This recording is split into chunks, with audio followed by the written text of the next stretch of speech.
Yo, what up, everybody? Welcome to the channel. Hope you're feeling good, smelling good. Your boy is here, AnubisArchangel, with a IRL sport video. Let me pause this women's hockey game with an IRL sport video. If you guys haven't done an IRL sport video in a while, there's some things we should have talked about. You know, we should talk about Barcelona, should talk about some of the trades in the video itself. But today, I want to talk about Manchester United because I haven't made any United videos at all, and it's a very trying process right now if you are a United fan. You might hear fireworks going back in the background because it's about to be New Year's in a few hours. But anyways, United. So as someone who is a Barcelona fan, United fan, it's been a trying, last few years of being a fan. And understand, like, I'm not a glory hunter. I didn't become fans of these teams at random. First off, I live in America, so you pretty much become a fan of whatever teams that you're watching. I grew up watching Ronaldinho and then Messi, so I became a Barcelona fan. And then I also grew up watching, Rooney and Rio Ferdinand. I'm a big Rio Ferdinand guy. Anyways, talking about United, and this won't be like some kind of like super sad kind of thing. It's just more of like no any Kobe. There's just more of like a just understanding what's going on with United in the process. I'm a big acknowledger of trust the process. I'm an old guy. No, I'm not old, but I'm 32. I've been around sports for a very long time, playing a lot of sports. My grandfather played at NFL. He's he used to be the all-time leader in tackles for University of Michigan. So I grew up around sports in my childhood. There's always athletes around because if I go to a summer camp every single summer, I'm not gonna get like a long little like backstory on me in sports, but I understand the process. I understand transitions. I understand rebuilds. And when I look at United, I see a team who's rebuilding, but they've been in a very long rebuild. And only right now, with Ruben Amorim, is United in an actual transition. They've been in rebuild for a while, whether it was under Ten Hag or being under. You can even consider being in a rebuild, at the tail end of Mourinho's time. Doesn't matter who is in for the manager job or the head coach job. Those two things are different. Alex Ferguson was a manager, whereas like Ten Hag is a head coach. But anyways, what I'm trying to say is there's a difference between the transitioning and the difference between rebuild. Or rebuilds, they're not mutually exclusive. Let's go with that. They're not mutually exclusive. But this is the first time United's in an actual transition via a change of system. United has always kind of played more or less a four-back system. Whether it be a 4-4-2, whether it be a 4-3-3, whether it be a 4-2-3-1. They've always more or less been a four-back system. Now they're transitioning into being a team who is playing with a three-back system. That's hard to do when you don't have the personnel to be a three-back. People will go, oh, then they should stop trying to be a three-back. No, if they're going to have a coach who system is being a three-back, you have to just suffer through the transition and changing the team into being a three-back. And right now they just don't have personnel for it. Mostly they don't have the wingers for it. You watch United's games, and I understand about three backs. Three backs tend to have spread out center backs, more so when the team is with ball and they're making any kind of like offensive pushes. So whenever a counter happens or a transition in midfield happens when they had to get back on defense, the two widest center backs have to make up for the space missing of the wing backs. So you got guys who have to like literally leave gaps in the defense because they have to wait for the wingbacks to come back on defense so they can actually be in a four-back or a five-back, I should say, on defense. United doesn't have the wingers or the fullbacks to do the transition properly.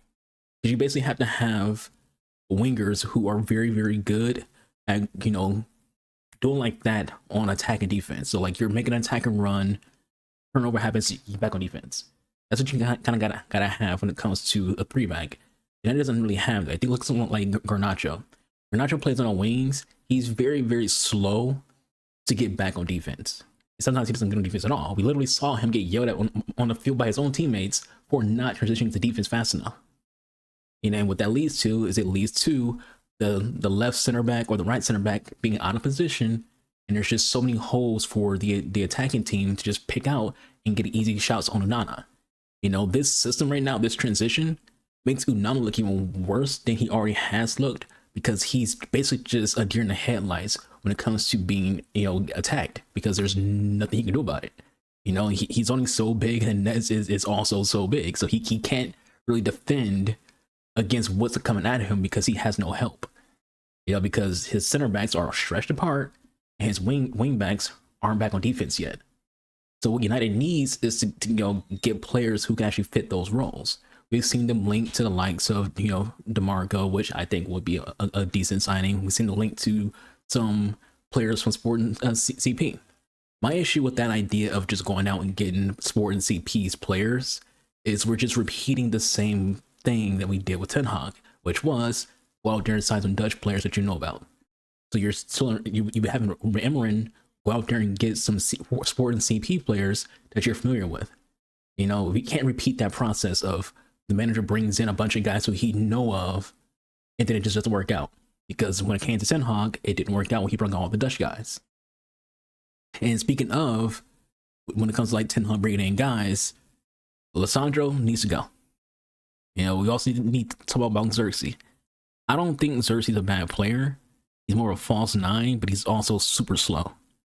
And so someone with his lack of speed, he doesn't fit this system. Again, this is when you play 3-back, you need to be able to transition pretty much rapidly.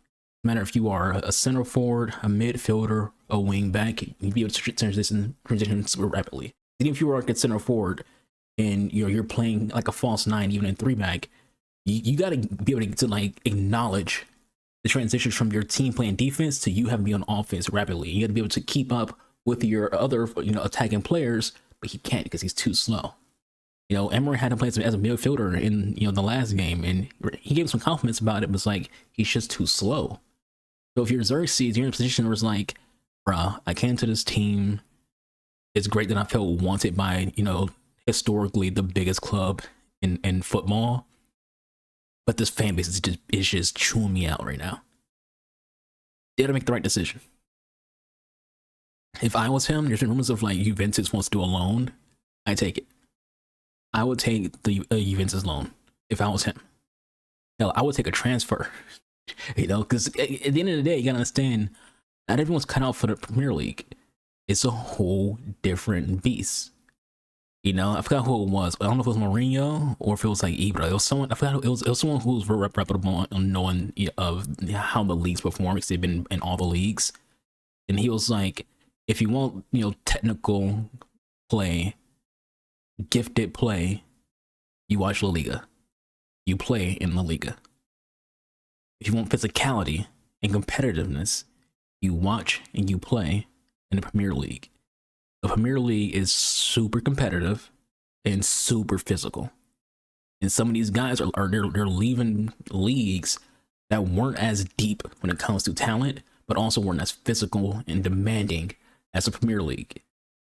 And I'm not saying Xerxes himself is like someone who can't handle the pressure or can't handle how physically demanding the Premier League is. But when you leave, Serie A, which all respect to Serie A, outside of going to watch Barcelona and watching Man United, I used to watch AC Milan. I don't call myself an AC Milan fan, but I used to watch AC Milan. I'm aware of how good, the Serie A used to be and how good it can be. But when you're comparing, talent and style, it's not up there with the Liga, and it's not up there with the Premier League. Then you have players coming over from Ajax. That's not the same kind of beast as a Premier League. It's just not.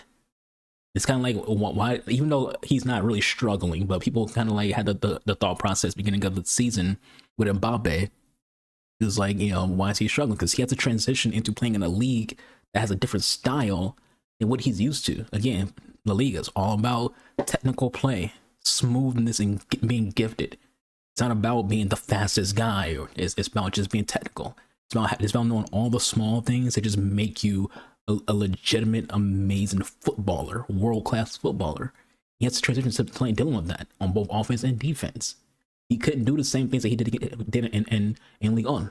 He just couldn't. So when it comes to United, you have to figure out who on the team just needs to go and who out there is a realistic person you can actually sign. You can't get in this thing where you just want these top dollar players. It has to be realistic. Every single year for the last 3 years, I know it's because, again, I'm a Barcelona fan, United has been trying to get Frankie De Jong. De Jong's injury prone. He has a very, very high wage. Why would you want an injury prone player on high wages? You already have that. And Luke Shaw, he's injury prone. When Luke Shaw is healthy, he's a very good player. But as we say here in American sports, best ability is availability. So with that said, Luke Shaw has to go. He keeps getting hurt. You know, we're doing the same situation in Barcelona, where it's like Ansu Fati has all the talent to be a great player, but he can't stop getting hurt. Gotta go. Even Frankie, I love Frankie De Jong, but he can't stop getting hurt. You gotta go. So United had to figure that out. Like, who just has to go? You've already hit that bridge where Rashford was like, yeah, it's just over for Rashford. There's no going back for Rashford. There's no mending that torn up wound. He needs to change team to scenery. It's done. It's ugly. That's how bad it is when it comes to Rashford in Premier League, or with United at least. Garnacho, it seems like it's a little bit even, where it's like he could be gone, or he could be, you know, getting a good grasp of what Ruben wants to happen, and, you know, we'll stay with the team. But again, it goes back to who comes in, though. You know, a lot of people are like, oh, go get Gyökeres. Go get Gyökeres. Is it a guarantee that Gyökeres will fit the Premier League? You know, the system he'll fit because he played he was one of Remy's guys. But the Premier League, you know, and people saying that they should get Victor Osimhen. You know, like, those are good options, but it's like you have to actually think about, do they fit and can they perform in the Premier League? You know, and do they, like, there's a lot of that they can consider. To me, the biggest thing that United has to worry about when it comes to like improving and going out there and getting in January or in the summer is just getting wingbacks. This team desperately needs actual wingbacks. And understand, when it came to Ruben Amorim at Sporting CP, his 2 wingbacks were wingers. And there was that statistic that came out that 3 backs tend to succeed more when the wingbacks are actual wingers. It's like, yeah. People are like, well, how come they can't transition Garnacho and the other wingers into being, you know, wingbacks? They have to want to play defense. You know, and we see Ahmad Diallo, who's just been phenomenal. He can play very well as a wingback. He gets back on defense pretty quickly. He's done decent there. He gets back on attack and does great there.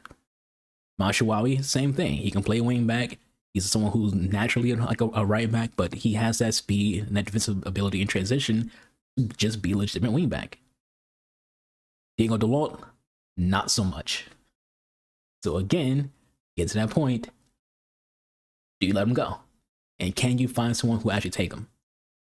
You know, and that's kind of like where you are when it comes to like United, where it's like you have these players who just doesn't fit the system, and you gotta let them go. You just gotta let them go, and then figure it out from there. Until then, though, the fan base, the media, the players themselves have to acknowledge and accept it's going to be brutal until they figure it out. Ruben Amorim became the coach of this team in the last couple months. He didn't get a preseason. He didn't get a summer transfer window. You know, so you still had to go through that transition, that rebuild of getting the winter transfer window, getting the summer transfer window, and then getting preseason. You know, you're trying to instill a new system mid-season. It's going to be rough. And for United fans, you got to just take the hits. You got to take the lick. You're going to get some punches from every sport fan, you know, from across Europe and South America and America. You're going to take some hits. When you're at the top, people love hitting you. When I say the top, understand what I'm saying. Historically, at the top. And here in America, we know that's like because in America, we have sport teams who historically are at the top. And all those sport teams are punching bags when those teams are bad. When the Lakers are bad, they're punching bag. When the Boston Celtics are bad, they're punching bag. When the Detroit Red Wings are bad, they're punching bag. When freaking any team who is historically known for being good, Maple Leafs, Canadians, you know, Pittsburgh Steelers, Dallas Cowboys, Packers, when you're historically known to be a successful team and you're struggling, People love punching at you. United, same thing. You're historically one of the biggest clubs in the history of sports, period. Not just football, any sport. You don't get, hey, just let you know. It's already happening. Sport fans will take some punches at you. Roll with it. You know, don't get delusional or anything like that. Just be like, hey, the transition year. Hopefully we can figure things out.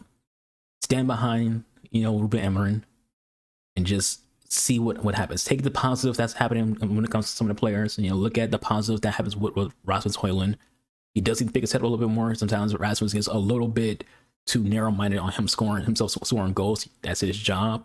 But you see in games where, you know, he could have easily, you know, passed the ball off and been fine. You see him on the field arguing with his teammates over things like him being a ball hog and things like that, or him demanding Amad Diallo passing the ball because he's close to a hat trick.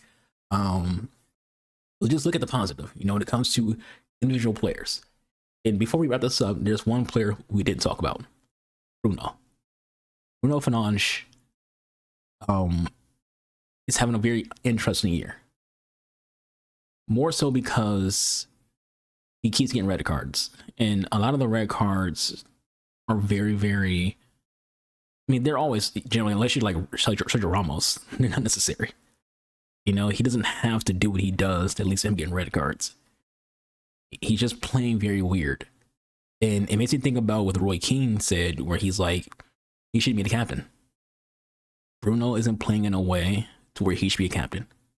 His behavior, his body language, he's not being a leader when it comes to him on the pitch. Especially have like younger players. It's like, if the captain is behaving this way, I can too. I don't know. I'm not sure what can lead to United reaching the top again, or if they ever will. I'm not sure what kind of monetary situation they'll be in during the window that's coming from winter or in the summer. I do know that Ineos, you know, Sir Ratcliffe, they're rough. You know, it's not just that United's losing on the field.